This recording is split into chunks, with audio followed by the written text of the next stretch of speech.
राधे राधे। आशा करती हूँ कि आप सभी लोग खुश होंगे, स्वस्थ होंगे, मस्त होंगे। श्री गणेशाय नमः। आज मैं आप लोगों को बताने जा रही हूँ माघ मास कृष्ण पक्ष में जो अमावस पड़ रही है, वह अमावस मौनी अमावस के नाम से जाना जाता है। यह मौनी अमावस का त्योहार कब है? स्नान, दान, श्राद्ध की अमावस, मौनी अमावस, त्रिवेणी या काशी में गंगा स्नान करना और त्रिवेणी अमावस के नाम से उड़ीसा में जाना जाता है। यह अमावस तिथि 9 फरवरी 2024 दिन शुक्रवार को मौनी अमावस का त्योहार मनाया जाएगा। अमावस तिथि का आरंभ हो रहा है 8:04 प्रातः से सारा दिन। अमावस तिथि का समापन होगा दिन शनिवार को प्रातःकाल 4:31 पर, जिसे कि ब्रह्म मुहूर्त भी कहा जाता है। उस समय अमावस तिथि का समापन होगा। सूर्योदय का समय रहेगा 6:54 प्रातः, सूर्यास्त 5:43 सायं। संवत 2080 माघ कृष्ण पक्ष, सूर्य उत्तरायण, श्रावण नक्षत्र रहेगा सारा दिन। ये तो मैंने आपको जानकारी दी है मौनी अमावस का पर्व किस दिन मनाया जाएगा।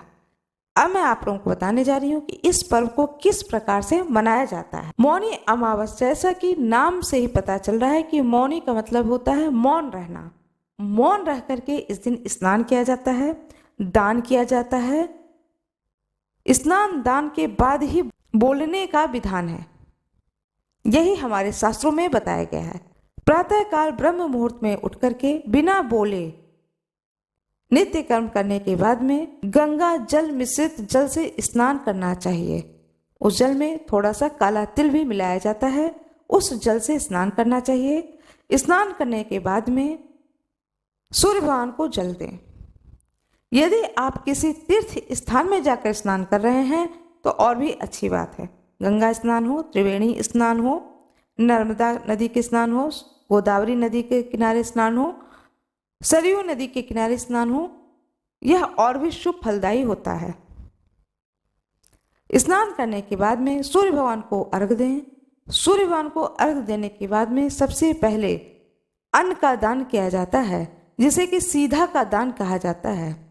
सीधे के दान में चावल, उड़द की दाल, आटा, सब्जी, सूखी सब्जी, नमक, देसी घी, तिल के लड्डू, लैया के लड्डू, गज्जक, मूंगफली के पट्टी, साथ में दक्षिणा, ये सारी चीज़ें दान की जाती हैं। सीधा को छू करके दान किया जाता है। सीधा छूना आप सभी लोग जानते ही हैं। सबसे पहले संकल्प लिया जाता है कि मैं इस देश में हूँ, इस प्रदेश में हूँ, इस शहर में हूँ, अपना नाम, अपना गोत्र, ये तिथि है और तिथि के बाद ये दिन है, फिर ये समय है, फिर मौनी अमावस है तो मौनी अमावस का दिन है। प्रातःकाल जिस समय आप दान कर रहे हो तो वो समय बोल दें। उसके बाद में जब दान करें तो जो जो चीज़ आप दान में निकाले हों उन वस्तुओं को छुएं। छूने के बाद में बोलें, जिस भी पात्र में आपने रखा है उस पात्र को छोड़कर ये शब्द जरूर बोलें कि मैं इस पात्र को दान नहीं कर रहा हूँ, इन वस्तुओं को दान कर रहा हूँ। इस तरह से बोलें, दान कर रहा हूँ या कर रही हूँ। आचमन करें।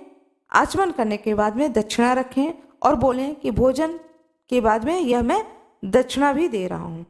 इस तरह से सीधा को निकाल दें, उसे एक जगह रख दें।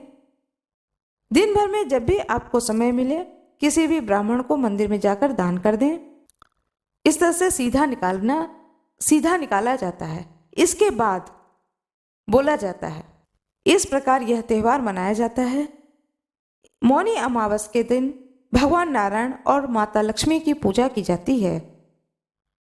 सीधा निकालने के बाद आप अपने मंदिर में, दिवालय में नित्य जैसे पूजा करते हैं वैसे पूजा करें। खास करके माता लक्ष्मी और भगवान विष्णु की पूजा अवश्य ही करें। नारायण रूप में करें, राम रूप में करें अथवा विष्णु के रूप में करें। पूजा करनी चाहिए। पूजा में उन्हें भोग में लगाएं। तिल से निर्मित वस्तुओं का भोग लगाएं, आरती करें, स्तुति करें। नारायण और माता लक्ष्मी की पूजा अवश्य करें। यह प्रसाद अपने पूरे घर में सभी को दें। इसके बाद आप जो भी अन्न लें, जो भी आप अपने घर में शुद्ध शाकाहारी सात्विक भोजन को उस दिन बनाया जाता है, उस भोजन को ग्रहण करें, लेकिन पहले प्रसाद स्वरूप तिल अवश्य ही खाएं। मौनी अमावस के दिन किन किन बातों का ध्यान रखना चाहिए? मौनी अमावस के दिन सबसे पहले बगैर बोले मौन रह करके ही स्नान, दान और पूजा करनी है।